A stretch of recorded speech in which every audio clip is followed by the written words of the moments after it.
Last night on CNN showed me that white people are tired too. They weren't tired in that voting booth. See, what we're going to have to do is we're going to have to hold motherfuckers accountable this go around. I understand you, sister, you just like us. All of us, we just want to be one. It seems like now that the red states, as we predicted and knew was going to happen, seem to be suffering the most at the moment from Daddy Dumpy Pence's policies. We voted for Mr. Trump. Okay, what happened this time? Mr. Trump, you're supposed to be our hero, man. But I don't understand how this makes any sense for anyone. Did you guys see that woman talking about her father getting kicked out of the nursing home? Well, apparently the nursing homes are kicking out their Medicare patients. Let me flip something real quick. Sometimes the loudest voice in the room go completely silent when the same energy they supported starts cycling back to them. See, it's easy to say that's how it should be. When it happens to someone else, it's easy to laugh, ignore, and even support it.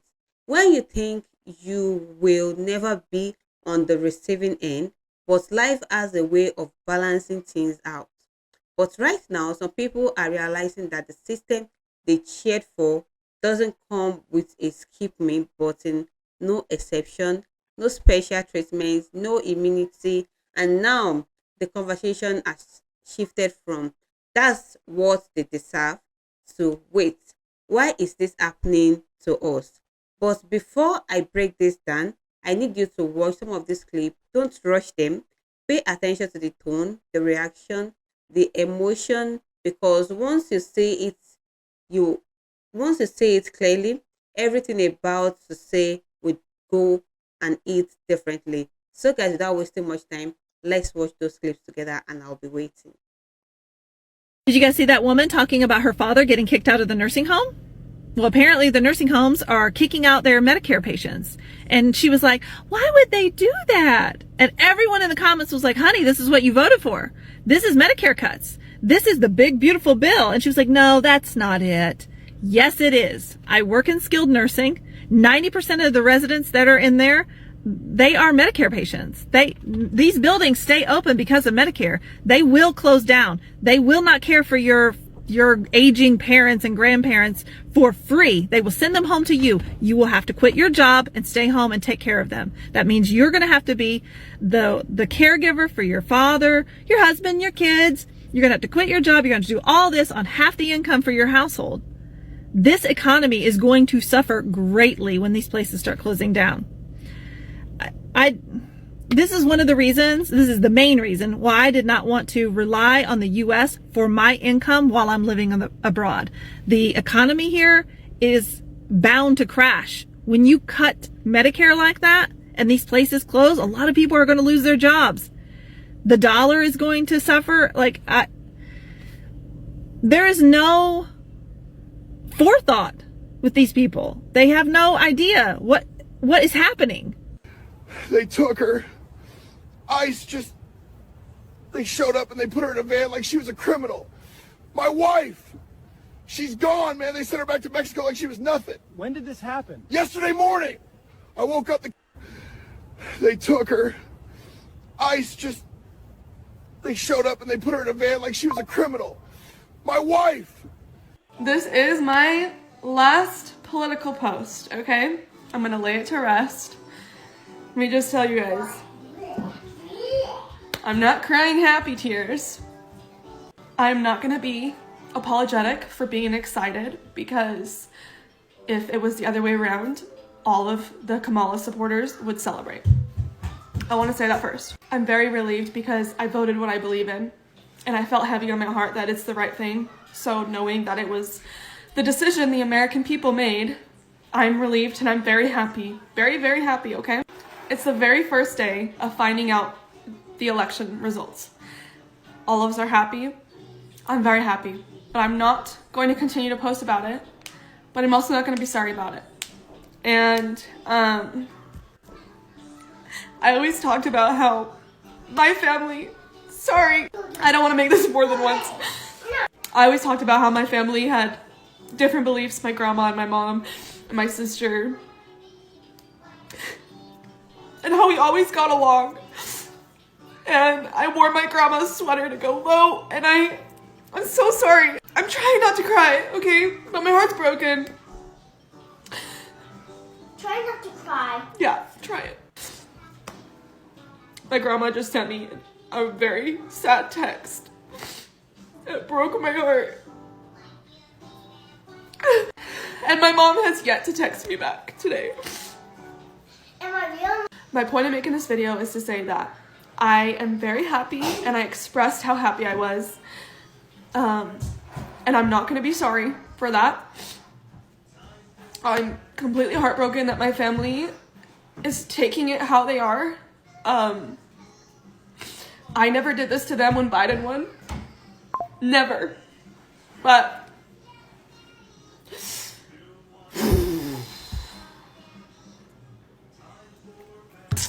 I am done with political posts.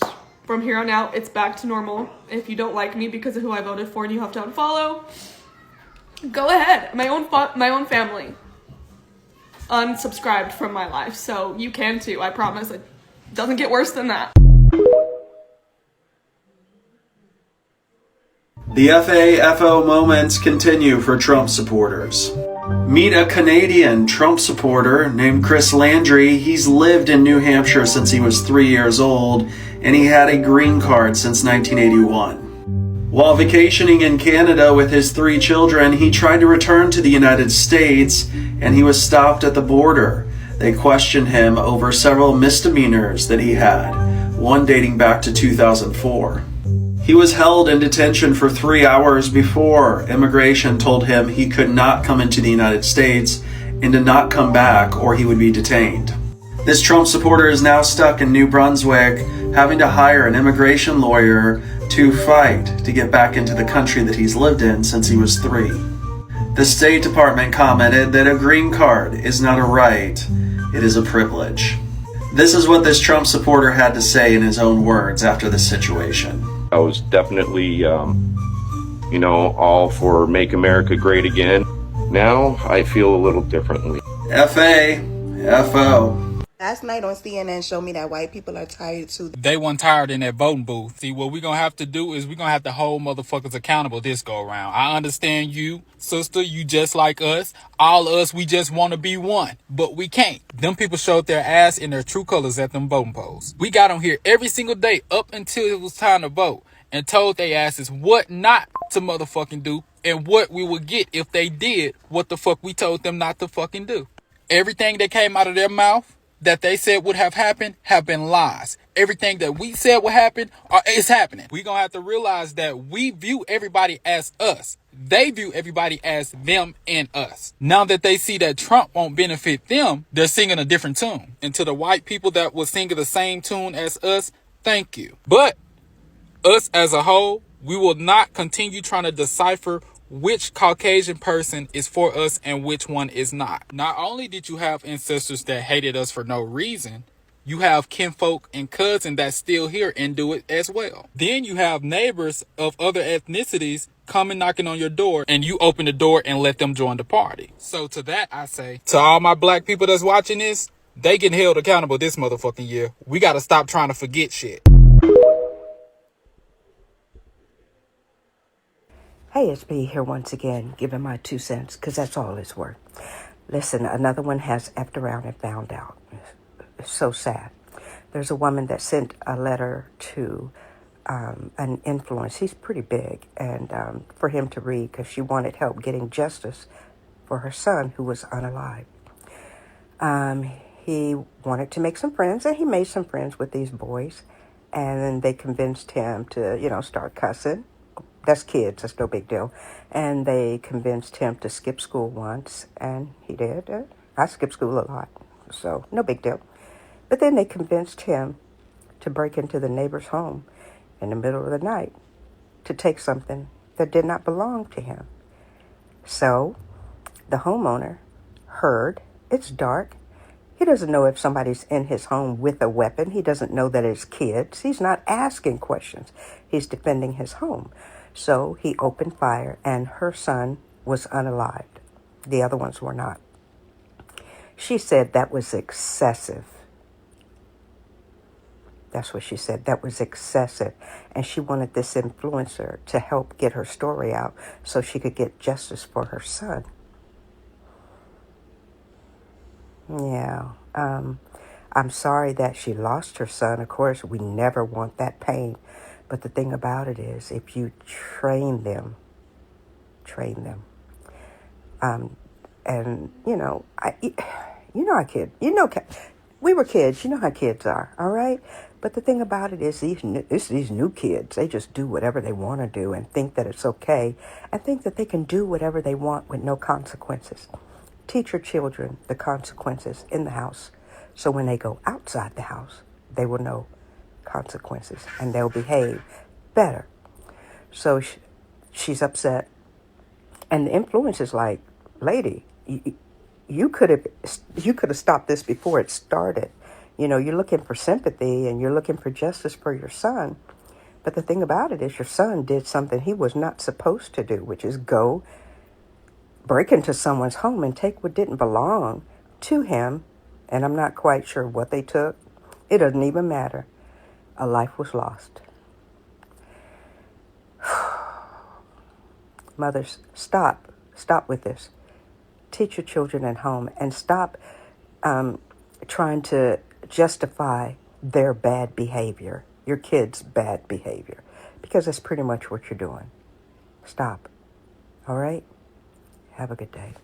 We voted for Mr. Trump. Okay, what happened this time? Mr. Trump, you're supposed to be our hero, man.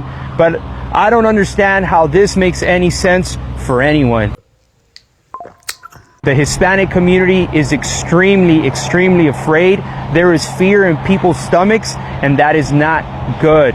Oh, gee, do you think your vote might have anything to do with that? We believe that you could change this by tomorrow with your strength and your policy. Yeah, I don't think that's happening. That's like asking Colonel Sanders to stop selling chicken. We know that you are a builder, you've been in development, and you know that we need our people to build America. Immigrants are the foundation of America. We are all immigrants here in the United States, and we gotta save that American dream. God bless America.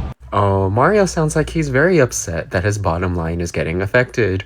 Because he voted for the guy that ran on mass deportations, but is shocked that those deportations are affecting his business. Typically, you would think people would be happy that they got what they voted for. For example, if I voted in favor of school lunches for kids, and if that policy took place and happened, I'd be really happy. Mario voted for the guy that ran on mass deportations, but is shocked that those deportations are affecting him personally. And it seems like Mario has entered the find out phase of his vote. I genuinely hope that Mario is enjoying his FAFO moment. But anyways, bye. Let's talk about the Trump supporters that are losing their jobs. Last night I was out in Chicago and these three guys started talking to me and they were all from Naperville. And they asked what I did for work and I said, oh, like I make educational content. And the guy was like, oh, are you one of those like liberals? Like, are you one of those like lefties? And he was so serious. Like he just continued to like mock me and make fun of my content. And I was like, okay, I'm gonna leave this conversation. And he goes, yeah, it's because of you guys that my mom just lost her job. And I was intrigued. I was like, why did your mom lose her job? What did she do for work? And he goes, oh, well, she was in the military. She's a veteran, but then she was working at this office for the last few years and they just let her go. I look him dead in the face. I'm like, do you think your mom was a DEI hire? Because veterans are a protected class. And now that they don't have to hire her anymore, then they let her go. He goes, that's so true. He doesn't believe me. He looks it up and just the color just like drains from his face. And the guy with him was a research assistant after just graduating from university. And his position was just terminated because of lack of federal funding from the federal government, which is thanks to fucking Trump. So newsflash, DEI doesn't just mean black people. So in fact, what's happening on a federal level is going to affect you too. You aren't special just because you're white. Someone's getting them. Okay, bye. Imagine being a teacher or a principal in a school in a red state, which depends on funding, federal funding from the Department of Education, and still voting for Donald Trump. What am I talking about? Watch. CNN analysis found the 15 states that most rely on federal funding for its public schools in 2022 all voted for Trump. And I voted for President Trump. I mean, you're an educator. You didn't vote for Trump eliminating federal funds. No, I did not vote for that. I voted for President Trump to make America first again. If we have You fell for a slogan. cuts, then that's going to mean bigger classroom sizes. I would lose teachers, first and foremost. It's devastating. I don't think that anyone in our county wants to cut our school funding. I don't think that anyone voted for that. Do you mind if I ask who you voted for in the election? I voted for Donald Trump. We all know and understand that red states, the education is abysmal, that they are always on the bottom of the docket when it comes to test scores, reading levels. They are horrible. And here we have two educators that know that their states, their schools depend on federal funding, depend on them, yet they didn't bother to do the basic research of what their candidate was going to do. They fell for a slogan. Instead of listening to all the times Trump said he was going to get rid of the Department of Education, that he was going to go after LGBTQ people, that he was going to get rid of DEI, that he was going to do all of these things, and looking at the bills that have been happening in red states, instead of actually doing the minimal bit of research, they fell for a slogan and thought, well, I never thought that this would happen. So I guess these red states are just going to have to pick themselves up by the bootstraps, right? Because they voted for this and now they're getting what they voted for. All my love. My personal fuck around and find out story and why I think it's actually a great tool to use to deprogram people. I grew up in Christian fundamentalism, and that taught me that my religion always had to be conservative Republican, and that basically if I didn't vote conservative Republican, I would go to hell for eternity because I would be like causing the new wave of Holocaust in the US, but for the murdering of babies. Anyways, I went to a Christian fundamentalist college where I got to vote the first time. I voted while attending my college, and at my college they basically said that we had to vote Republican or we would go to hell, and that Hillary was Jezebel and would ruin our country, and it was all fear. And I had never talked to a Democrat or heard about Democrat policies at all, because I was just raised in this bubble and I was super naive and thought that I knew everything and that Democrats were stupid because I was just told my whole life that they were stupid. So I just rolled with that. Anyway, so I voted for the Orange Man, and I've talked a lot about in different videos this. It's something I deeply, deeply regret. And so I kind of spend my time now saying, don't vote for the Orange Man. So I voted for him, and things were fine because I was like in college for a few years while he was in there, and then me and my husband went into the real world, and we both actually got jobs pretty easily and a little apartment pretty easily. We got married, and the economy for us was fine, so I was like, okay, this isn't so bad. And then I started hearing about the families getting ripped across, and when he did the Muslim ban, and I remember I saw a video of this guy crying in the airport about how like he couldn't see his family or go home. It was something, and he was just so sincere, and like he was sobbing, and I am an empathetic person. That's what took me out of that cult, is my empathy. And so I just remember thinking, oh, I fucked up. And then seeing the kids separated from their parents, I'm just like, I fucked up. And then hearing everything he was saying about other people and just like how crazy it was getting, and then I already was like, whoa, I fucked up. And then BLM happened, and I realized I fucked up because I'm like, oh my God, he is so racist. And I already should have known he was racist, but it was like, yeah, I fucked up. And then COVID happened, and the US was just fighting with itself instead of just taking the vaccines because of Trump and all of his stupidness. And I was like, I fucked up. And it took all of those years of realizing that I fucked up to not make that mistake and to leave the conservative Republican movement. And so I do hope that this fuck around and find out also causes other people to leave the movement. But we'll see. Here's hoping. So on this episode of FAFO, titled, Be Careful What You Wish for Others because Karma's gonna send it right back to you. So here's how this one started. Going from the bottom up, on October 16th, 2024, Billy writes, I'm in Arizona, voting for Trump today. And then on January 13th, 2025, in response to this post that says, nearly half of federal employees plan to resist Trump, polls finds, where Billy says, fire every last one of them. Well, let's see how Billy's doing today. On November 16th, 2025, this user posted an interview with Trump where he said the economy is as strong as it's ever been, where the reporter then said, then why are people saying they're anxious about the economy? And Trump responded saying, I don't know why they are saying that. The polls are fake. We have the greatest economy we've ever had. Where Billy decided to chime in and wrote, "This guy has completely lost it. He thinks that he's in his first term. I voted for him and got laid off 6 months later. Gas is pushing $4 a gallon out here in Phoenix. We used to eat steak. Now all we can afford is Spam." Ooh, Billy, Karma heard what you initially said about having all those workers fired and decided to send you a layoff. Because Karma's a hilarious bitch and she works in very mysterious ways. But anyways, Billy, enjoy your Spam meals and have the day that you voted for. Bye. Alright, now that you have seen that, let's have a real talk on it, because this is one of those moments where reality is differently.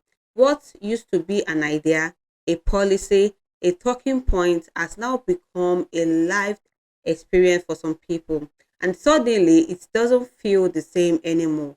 Let's be honest, there is a pattern here. People support our system until those systems stop feeling distance, because when it was affecting others, there was less concern, less empathy, less questioning. But now that it's closer to home, now that it's personal, the reaction changes. And that raises a serious question. Was it ever about fairness or just distance? Now, here is where the perception of Black community becomes powerful, because this type of experience, it's not new. It's never new. The idea of being impacted by system that doesn't consider your reality, the feelings of being on edge when speaking about it, the frustration of watching others dismiss it, that's something Black community have been navigating for a long time. So when others are now encountering a passion of that same reality, it creates a moment of reflection, a moment where people start to understand this is what it really feels like. Now let's get a little uncomfortable with some of this conversation. Some people believe this outcome would stay limited, that they would only affect certain group, that they would never come full cycle. But system doesn't move like that. Only they are in motion. They expand, they grow, eventually they reach places nobody expected. So when people now react with shock, it's not because the system changed, it's because their position in relation to it changed. Let me ask you something real. Is this karma or is it consequences? Is this about people getting what they supported, or about finally understanding what they supported? Because those are two very different conversations. This moment reveal something deeper, a cycle. Support it when it's far away, ignore it when it affects others, react when it reaches you. And by the time it reaches you, it's already full in motion. That's why awareness matters early. At the end of the day, this is bigger than one situation. It's about how people engage with system, how they think about impact when experience becomes personal. For Black Americans, this awareness has often come from necessity. For others, this might be the moment where that awareness begins. So when you say this type of headlines, don't just say it as an entertainment or just an headline. See it as a reflection, a moment where reality meets expectation, and where people are forced to confront something they once supported from a complete different position. Now, I want to hear from you. Do you think this is a moment of accountability or just shock because the situation changed? Drop your thoughts in the comment below so we can have a more discussion about it. And if you want more bold, real, and thought-provoking reaction like this, make sure you like this video, share and subscribe, because on this channel we don't just react to viral moments or viral headlines. We break down what they really means, and trust me, there is always more beneath the surface. Thank you for watching. I will see you all in my next video.